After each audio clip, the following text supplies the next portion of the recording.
सन्मान आणि विचारमंचाच्या समोरील आपण सर्व सन्माननीय परिवर्तनाच्या लढ्यात ज्या ज्या महामानवांनी महानायिकांनी योगदान दिलं त्या सर्व महामानवांना महानायिकांना विनम्र अभिवादन करत, ज्यांच्यामुळे आम्ही मोकळा श्वास घेऊ शकतो आणि जे आमच्यासाठी -°C या देशांच्या सीमा राखत आहेत त्या तमाम वीर जवानांना, त्यांच्या वीर पत्नींना आणि वीर मातांना विनम्र अभिवादन करत, या मंचावर उपस्थित आपल्या सगळ्यांचे आदरणीय या देशाचे नेते आदरणीय पवार साहेब, मंचावर उपस्थित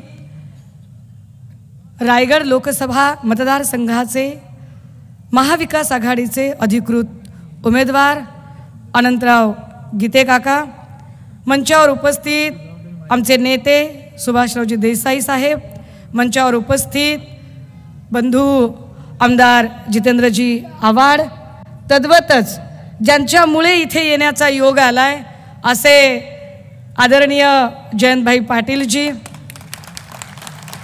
मंचावर अनेक मान्यवर आहेत, मला ते क्षमा करतील कारण मी खरंच नवीन माणूस आहे आणि अनेक नावं मला माहीत नाहीत, खूप आपण जुने आणि ज्येष्ठ लोक आहात, सगळेच काँग्रेस, राष्ट्रवादी काँग्रेस, शिवसेना उद्धव बाळासाहेब ठाकरे, आम आदमी पार्टी, समाजवादी पार्टी, CPI, CPM या सोबतच अनेक सामाजिक संघटना आणि त्यांचे नेते, कार्यकर्ते, प्रतिनिधी, डिजिटल प्रिंट माध्यमांचे प्रतिनिधी आणि आपण सर्व भावांनो आणि बहिणींनो, लोकसभांचं बिगुल वाजलेलं आहे, निवडणुका चालू झाल्या आहेत, बरंच काही बोललं जाते, रोज नव्या काहीतरी चर्चा आपल्या कानावर येत आहेत आणि अशा सगळ्या वातावरणात एक कार्ड नेहमीप्रमाणे खेळलं जाते, जे इतरांना सांगताहेत की ये टुकडे टुकडे गँग के है, मुळात त्यांनी किती तुकडे करायचे याला काही सीमा उरलेली नाही.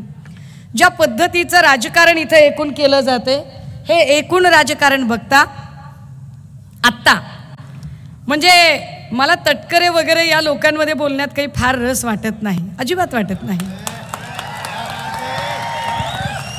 कारण फार म्हणजे अतिशय नम्रतेने, कारण पवारसाहेब असताना मी बोलायला जरा घाबरते, त्यामुळे खूप नम्रतेने सांगते मी की पवारसाहेबांचा जोपर्यंत हात होता तोपर्यंत आमच्या दृष्टीने आमच्या मनात तुमचा मान होता, पवारसाहेबांचा हात निघाला आम्हाला काही घेणं देणंच नाही आहे त्याच्याशी. आणि तटकरे एक असं म्हणजे आता ते एक असं व्यक्तिमत्व आहे की एकदा म्हणजे एकीकडे आदरणीय पवारसाहेबांचा हात, दुसरीकडे जयंतभाईंची भक्कम साथ, ज्या हाताने प्रचंड उपकार केले, अगदी पोरगं पोरगी सगळं अख्खं खानदान सेटल केलं, तुम्ही त्यांचा हात झीड करता आणि ज्या हाताने प्रचंड साथ दिली होती त्या जयंतभाईंशी गद्दारी करता, तर आमच्यासाठी ही निवडणूक गद्दारी विरुद्ध खुद्दारीची निवडणूक आहे. और मैं समझ सकती हूँ कि जितना कुछ इस्लाम में कहा गया है, ईमान के मायने बहुत बड़े होते हैं, नीयत साफ होनी चाहिए, क्योंकि जब कभी कयामत की घड़ी आएगी तब उसके सामने हमारी गर्दन शर्मिंदगी से झुकनी न चाहिए, हमने एक जवाब देने की ताकत होनी चाहिए कि हमने ईमान का साथ दिया है, खुददारी का साथ दिया है, बड़े फख्र के साथ हम खुददारी के साथ खड़े हैं, हे सांगावं लागेल लोकांना. दादा हो, हे नीट समजून घ्या, खरं तर देशाचे पंतप्रधान म्हणून एक लौकिक असतो आणि त्या लौकिकास पात्र लोकांनी बोललं पाहिजे, पण ज्या पद्धतीची विषारी भाषा आता सध्या चालू आहे ही भाषा मला फार आश्चर्याची वाटते. आधी जरा भक्तुल्यांकडे येऊ आणि मग भक्तुल्यांच्या देवाकडे जाऊ. वो जो भक्तुल्य है ना, जो 35 और 45 पैसे के हिसाब से मैसेज भेजते हैं, वो 45 पैसे के हिसाब से मैसेज भेजने वाले भक्तुल्य बोलते हैं, अरे देखो देखो हमें मोदी चाहिए. बोले क्यों चाहिए? अरे देखो बोले मुसलमान तो परेशान करके रखा है, क्या हिंदुओं का राज चल रहा है. कैसे मुसलमान परेशान हुआ भाई, क्यों परेशान होगा मुसलमान? अरे तुम जब 45 पैसे के हिसाब से मैसेज भेज रहे हो ना, तब वो बेचारा अपने खून पसीने की कमाई खा रहा है.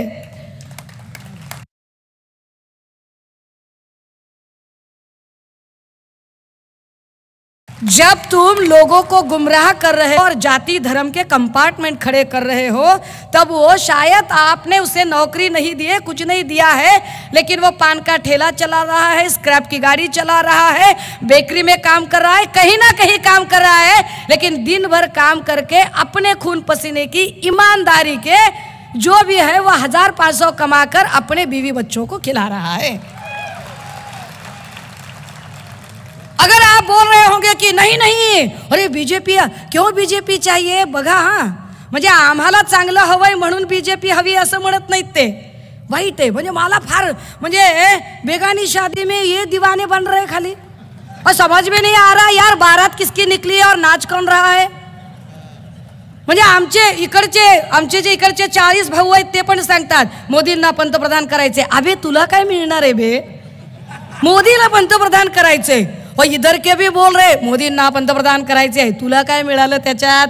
तो वो बोलते आम्हाला काही मिळो अगर न मिळो, मुसलमान परेशान झाला, हे बसत आहे। मुसलमान कसा परेशान झाला, ऐसा कहीं है क्या। भक्तुल्यांनी उत्तर द्यावीत की अरे जेव्हा या देशामध्ये गॅस 1250 रुपयाचा झाला, तर मुस्लिमांच्या साठी गॅसची किंमत 1250 रुपये आणि हिंदूंच्या साठी काही 300 रुपये आहे का। अरे हिंदूंना आपण 1250लाच गॅस द्यावा लागतो, मुस्लिमांच्या साठी तूर डाळ 200 रुपये किलो आणि हिंदूंच्या साठी काही 50 रुपये किलो आहे होय। हा काय पद्धतीचं गलिच्छ राजकारण केलं जात आहे। या सगळ्या गलिच्छ, अजान हो रही है, रुकते हैं।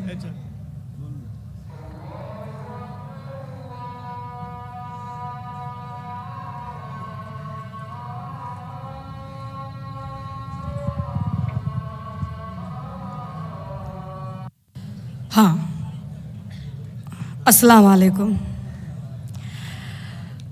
मैं यह कह रही थी कि वो बोल रहे हैं कि मुसलमान परेशान हो रहा है। कैसे परेशान होगा, जितना मुसलमान परेशान है उतना ही हिंदू भी परेशान है।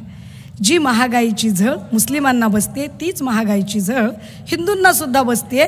इतकी साधी गोष्ट जर भक्तुल्यांच्या लक्षात येत नसेल तर त्यांना समजावून सांगायची गरज आहे। राजे हो, काल परवा महाराष्ट्रामध्ये मोदीजी आले आणि कुठल्याही पंतप्रधानाला काय, कुठल्याही अगदी गल्लीबोळातल्या नेत्यालाही ज्याला किमान थोडाफार सेन्स आहे असा कुणीही माणूस इतक्या वाईट आणि हिनकस शब्दात बोलणार नाही। इतक्या हिनकस शब्दांमध्ये मोदीजींनी काही भूमिका मांडली आणि ती भूमिका मांडताना ते असं म्हणाले की उनको सारा का सारा पैसा मुसलमानों को देना है, उनको हिंदुओं के लिए कुछ बचा कर नहीं रखना है, वही लोग जो ज़्यादा बच्चे पैदा करते हैं उनको वो उन्हें देना है। काय भाषा आहे ही। एका देशाच्या पंतप्रधान पदावर राहिलेल्या व्यक्तीला ही भाषा शोभत नाही आणि त्या व्यक्तीला अजून जास्त चिथावणी देणाऱ्या टाळ्या खालून भक्तुल्य वाजवतात, त्यांना सुद्धा ती भाषा अजिबात शोभत नाही। मुळात जर एवढा मुस्लिमांचा तिटकारा भारतीय जनता पार्टीला असेल, भाजपाला जर एवढी ॲलर्जी असेल, तर आमची विनंती आहे, आवाहन आहे, अपील आहे की नरेंद्र मोदी असतील किंवा देवेंद्र फडणवीस असतील, देशातल्या आणि राज्यातल्या या नेत्यांनी हे लक्षात ठेवावं की जर तुम्हाला मुस्लिमांची एवढी ॲलर्जी आहे तर नौटंकी आणि नाटक करण्यासाठी म्हणून नमाजी टोप्या घालून मस्जिदीमध्ये मतांची भीक मागायला त्यांनी जाऊ नये। जर त्यांना असं वाटतं की नाही आम्ही म्हणजे आम्हाला मुस्लिमांच्या मताची गरज नाही, तर मुस्लिमही तुम्हाला लोणी लावायला येणार नाहीत। परंतु मोदीजींनी हे बोलताना त्यांच्या लक्षात आलं पाहिजे की जेव्हा तुम्ही इतरांना तुकडे तुकडे गँग म्हणताय त्यावेळेला तुमच्या भाषणातनं तुम्ही जाणीवपूर्वक तुकडेच निर्माण होतील अशी भाषा करताय। दादा हो, हे नीट समजून घ्या। म्हणजे इथेही ते नाटक चाललेलं असतं। काही लोक बॅरिस्टर यार अंतुले साहेबांचं नाव वगैरे घेतात। खरं तर यार अंतुले साहेबांचं नाव घ्यायची यांची लायकी नसते, कारण अंतुले साहेबांनी अशी बेईमानी आणि अशी गद्दारी कधी केली नाही। अंतुले साहेब कायम इमानदार राहिले। अंतुले साहेब इथल्या नेत्याशी, पक्ष नेतृत्वाशी, निष्ठेशी त्यांनी इमान राखलं, त्यामुळे त्यांची बरोबरी हे लोक करू शकत नाहीत। पण दादा हो, हे असं हिंदू मुस्लिम हे करण्याची गरज का। जे लोक म्हणतात की तुम्ही मुस्लिम तुष्टीकरण करता, खरं तर ती माणसं एका अर्थाने हिंदूंचं तुष्टीकरणच करतात ना। पण आमच्या हिंदू भावंडांनी हे समजून घ्यावं की तुष्टीकरण करताना खरंच फायदा होतोय की तोटा होतोय? जर गॅसचा भाव, डाळीचा भाव, पेट्रोलचा भाव, डिझेलचा भाव, ह्या सगळे भाव जेवढे मुस्लिमांना अदा करावे लागतात तीच किंमत हिंदूंना, जैनांना, ख्रिश्चनांना, बौद्धांनाही द्यावी लागते. तर असं काय विशेष आहे की त्यांनी काहीतरी वेगळ्या सेवा सुविधा आणलेल्या आहेत? मुळात हे पोलरायझेशन करणं मोदीजींची गरज आहे. हे पोलरायझेशन करणं भाजपाची गरज आहे. कारण असं पोलरायझेशन केल्याशिवाय भाजपाला भीती वाटते की लोक त्यांना विकासाचे प्रश्न विचारतील. ज्या भाजपाकडे पुलवामा हल्ला कसा झाला यावरचं उत्तरच नाहीये लोकांना द्यायला, जी भाजपा इथे सांगते की आम्ही 400 पार करणार आहोत, त्यांना 400 किलो RDX कसं आलं या प्रश्नाचं उत्तर देता येत नाही. ते आम्हाला शहाणपण सांगतात. According to Indian constitution chapter 3 article 19 everyone has a right. हम क्या खाए, हम क्या पिए, हम क्या बोले, हम क्या पहने, हम कैसे रहे, ये संविधान है, ये कानून ने हमें अधिकार दिया है. पण तरी सुद्धा मॉब लिंचिंग मध्ये कधी अखलाक, कधी जुनैद, कधी अलीमुद्दीन अन्सारी मारणारी आणि त्यांना डिवचणारी, जाणीवपूर्वक चिथावणीखोर भाषा करणारी हीच भाजप आहे, जी खऱ्या अर्थानं तुकडे तुकडे गँग आहे. हे समजलं पाहिजे. भाजपाने सगळे प्रयत्न केले राजे हो. आधी त्यांनी हिंदू आणि मुस्लिमांचं पोलरायझेशन करायचा प्रयत्न केला. पण मला आनंद आहे आणि अभिमान आहे की तमाम मुस्लिम भावंडांनी कमालीचा संयम दाखवला आणि त्यांच्या चिथावणीला अजिबात बळी पडले नाही आणि एकही दंगल या महाराष्ट्रात त्यांनी होऊ दिली नाही. राणे, राणा, कंबोज सारखी त्यांची बार्किंग ब्रिगेड बोलत राहिली, पण तरीही आम्ही संयम हरवला नाही. मग ते आमच्या देशभक्तीवर प्रश्न विचारायला लागले. बोले हम मुसलमानों का विरोध क्यों कर रहे हैं? तो बोले ये तो संविधान विरोधी लोग हैं, ये देश विरोधी लोग हैं, ये देशद्रोही लोग हैं. क्यों? तो बोलते वंदे मातरम नहीं बोल रहे हैं. अरे दादा, वंदे मातरम म्हणायचं म्हणजे काय? माझ्या आईवर माझं प्रेम आहे सांगायचं ना. फर्ज कीजिए, मान लीजिए कि हम रास्तों से जा रहे, हम गुजर रहे हैं, मेरे साथ मेरी माँ है. किसी ने पूछा क्या अपनी माँ से मोहब्बत है? तो उसको बताने के लिए, उसको साबित करने के लिए क्या मैं बीच चौराहे चिल्ला चिल्ला कर बोलूं कि हाँ मुझे अपनी माँ से मोहब्बत है, आई लव यू मम्मा, मैं तुमसे बेइंतहा मोहब्बत करती हूँ, बताने की जरूरत है? अरे मोहब्बत दिलों का एहसास है जो जताया और बताया नहीं जाता, वो बस महसूस किया जाता है. जो लोग मुसलमानों की वतन परस्ती पर शक करते हैं, उन भाजपाइयों को और उनके भक्तुल्लों को पता चले ये वो मुसलमान भाई है जो दिन में 5 बार इस वतन की मिट्टी को चूमते हैं, वो बात करते हैं. हे सांगणार आम्हाला शहाणपणा की या देशात काय देशद्रोही आणि काय देशभक्ती, ते शहाणपण यांनी सांगायची गरज नाही. राजे हो, ना मला हिंदू ना मुस्लिम या भानगडीत पडायचे. कारण मला माहिती आहे माझ्यासाठी माझा हिंदू भाऊही आणि माझा मुस्लिम भाऊही दोघंही आमचा उजवा डावा डोळे आहेत, दोघेही आमचे उजवे डावे हात आहेत, दोघेही आमची एकाच आईची लेकरं आहेत. पण ही तुकडे तुकडे गँग, ही भाजपा जाणीवपूर्वक पोलरायझेशन करायचा प्रयत्न करते. कारण यांच्याकडे उत्तरं नाही आहेत. यांच्याकडे कुठल्याच प्रश्नाचं उत्तर नाहीये की या देशातल्या महागाईचं काय, इथे काय इतकी महागाई वाढतीये, या महागाईवरती काय बोलायचं. मगाशी काहीतरी राशनचा विषय झाला. एकीकडे मोदींनी सांगायचं की ते विश्वगुरु आहेत. अरे विश्वगुरु असणारा देश का स्वतःची भाकरी स्वतः कमवून खाऊ शकत नाही? तुमचा स्टार्टअप इंडिया आणि मेक इन इंडियाचं काय झालं हे त्यांनी एकदा उत्तर दिलं पाहिजे की त्याचं काय केलं या लोकांनी.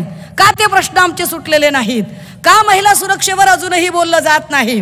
जे मोदीजी किंवा त्यांचे भक्तुल्ले इथे काही गोष्टी बोलतात ते मणिपूर आणि बिल्किस बानोवरती अजिबात तोंड का उघडत नाहीत? का त्यांनी महत्त्वाचं वाटत नाही? आमच्यासाठी ही लढाई फक्त खासदारांचे नंबर वाढवण्यासाठीची लढाई नाही. आमच्यासाठी ही लढाई महिलांना सुरक्षा देण्यासाठी महत्त्वाची आहे. सगळ्याच धर्माच्या लोकांना एक अत्यंत सुरक्षित जीवनमान देण्यासाठीची महत्त्वाची आहे. आमच्यासाठीची ही लढाई शेतमालाला योग्य भाव देण्यासाठीची आहे. ज्या पद्धतीने आंबा, काजू किंवा एकूण फळ असतील आणि त्या फळांच्या आयात निर्यातीची चुकीची धोरणं असतील, या धोरणांमुळे इथल्या शेतकऱ्यांचं होणारं नुकसान, हे नुकसान वाचवायचं असेल तर शेतकऱ्यांच्या हिताचे निर्णय राबवले गेले पाहिजेत. म्हणून आमच्यासाठी ही लढाई जास्त महत्त्वाची आहे. आणि अगदी त्याच वेळेला आमच्यासाठी ही लढाई का महत्त्वाची आहे तर ज्या ज्या लोकांनी ज्या ठिकाणी ते वाढले, ज्या ठिकाणी ते उभे राहिले, म्हणजे तटकरे असतील किंवा अजून कुणी असतील, या लोकांवर विश्वास का ठेवतील बरं लोक? म्हणजे कालपर्यंत कधी जयंतभाईंना विरोध करायचा, जेव्हा लक्षात येतं की आता आपल्या पायाखालची जमीन सरकते, मग लगेच भाई भाई करत भाईंच्या पाया पडत यायचं, पायाशी लोटांगण घ्यायचं आणि पायाशी लोटांगण घेत माझ्या पोरीला झेडपीचा अध्यक्ष करा, माझ्या पोराला इकडे मदत करा, माझ्या ह्याला हे करा, माझ्या त्याला ते करा, तुझंच पोरग तुझीच पोरगी तुझंच सगळं. हा म्हणजे एकट्याचीच उंच उंच माडी, एकट्याच्याच घरात, एकट्याच्याच घरासमोर लांब लचक गाडी, एकट्याच्याच बायकोला सिल्कची साडी, एकट्याच्याच घरी केल्विनेटरचा फ्रीज, हा एकट्याच्याच घरी डायनिंग टेबल, एकट्यालाच साजूक पुरणपोळी, साजूक तूप, घटविद्या दूध, दुधावर साय. आणि रायगडकरांचं काय? रायगडकरांचं काय? म्हणून बदल गरजेचा आहे. एक खासदारकीची सीट म्हणून नाही, कारण आम्हाला खात्री आहे अनंतराव गीते काका यांच्यावर कुणी भ्रष्टाचाराचा आरोप करू शकत नाही. गीते काकांबद्दल कुणी अवाक्षर बोलू शकत नाही. आम्हाला खात्री आहे की ज्या सरळ मार्गी पद्धतीने गीते काकांनी आतापर्यंत कारभार केलाय, आणि हो हे सुद्धा सांगितलं पाहिजे, मागच्या वेळेला गीते काका वेगळे लढत होते, इकडे जयंतभाई वेगळे एका प्लॅटफॉर्मवर होते, भास्कर दादा आमचे अजून वेगळीकडे होते. आता सगळे लोक एकत्र आहेत. भास्कर दादा असतील, गीते काका असतील, भाई असतील, सगळे एकत्र आहेत. खात्रीनं सांगते दादा, खात्रीनं, ओव्हर कॉन्फिडन्स नाही बरं का, खात्रीनं सांगते, मायचन खात्रीनं सांगते, तटकरे साहेब तुम्हाला गुलाल लागणार नाही. कारण माझ्या समोर असणारी ही तमाम जनता ही अन्यायाविरोधातली मशाल पेटवण्यासाठी सज्ज झालेली आहे. ही गद्दारी विरोधातली मशाल पेटणार आहे. ही पवार साहेबांच्या साक्षीनं ही मशाल पेटणार आहे. कारण विजयाची तुतारी वाजवायला पवार साहेबांचे सगळे सैनिक उत्साहाने तयार आहेत. आम्हाला खात्री आहे की ही विजयाची मशाल पेटेल. बोलण्यासारखे अनेक मुद्दे आहेत, पण मंचावर माझ्यापेक्षाही अत्यंत दिग्गज नेते उभे आहेत. मी फक्त आणि फक्त माहोल बनवायचं काम केलंय, बाकी काही नाही. पण हे सगळं मांडताना, आदरणीय साहेब आणि या सगळ्यांच्या समोर मांडताना मला माहिती आहे की काही खबरे खुबरे असू शकतात, असतात मध्ये हो, काय फार नसते होते. मी किती वेळा सांगितलं, लय झालं 30-60 आणि हाफ बिर्याणी, याच्यापेक्षा काय जास्त नसते. पण असं कुणी असलं आणि देखो देखो तटकरे साहब क्या बोल रही, सुने क्या नहीं साहब, सुने क्या नहीं, असे काही असतील आणि कुणाला वाईट वाटलं असेल, राग आला असेल, उपमर्द झाला असेल, चुकून माकून काही झालं असेल, तर अशा सगळ्यांची यापैकी एक्काचीही माफी मागणार नाही. माझ्या प्रत्येक शब्दावर ठाम आहे. पुनश्च एकदा, मशाल जलनी चाहिए. मशाल लक्षात ठेवूया. थांबते, रजा घेते. जय हिंद, जय महाराष्ट्र. देश विदेशातील प्रत्येक घडामोडींचे लाईव्ह अपडेट मिळवण्यासाठी आता साम टीव्हीच्या सर्व सोशल मीडिया प्लॅटफॉर्मला लाईक, फॉलो आणि सबस्क्राईब करा. तसंच सर्व नोटिफिकेशनसाठी बेल आयकॉन प्रेस करायला विसरू नका.